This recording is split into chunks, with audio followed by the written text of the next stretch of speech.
ময়লা আবর্জনার জন্য যে বাংলাদেশ ছিল সেটা যেন আসলে পরিপূর্ণ সুন্দর হয়ে আসে এবং সেটার মধ্যে পূর্বে যত মানে কি বলে গ্লানি বলে বা কালিমা যাই হোক সেটা দিয়ে যেন আমরা পুনর্জন্ম নিতে পারি।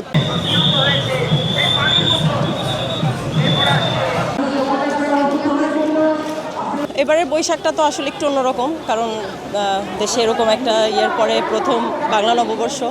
তো সবার কাছে এটাই প্রত্যাশা যে সামনের দিনগুলোতে যাতে এরকম আর ফ্যাসিস্ট সরকার প্লাস মানে মানুষের মধ্যে এরকম আর ইয়েটা না হয়, যাতে সামনের দিনগুলো আমাদের খুব ভালো কাটে। আমার অনেক আনন্দ লাগছে, আমরা অনেক খুশি, আমরা আসতে পারি এই জায়গাতে উল্লাসিত, আমরা সব জাতি গোষ্ঠী যে আমরা একসাথে হয়েছে এটার জন্য। প্রথমবারের মতো এখানে আসতে পেরে অনেক ভালো লাগছে। এখানে নতুন পরিবেশ, নতুন জায়গা, নতুনভাবে উপভোগ করতে পারছি, অনেক ভালো লাগছে।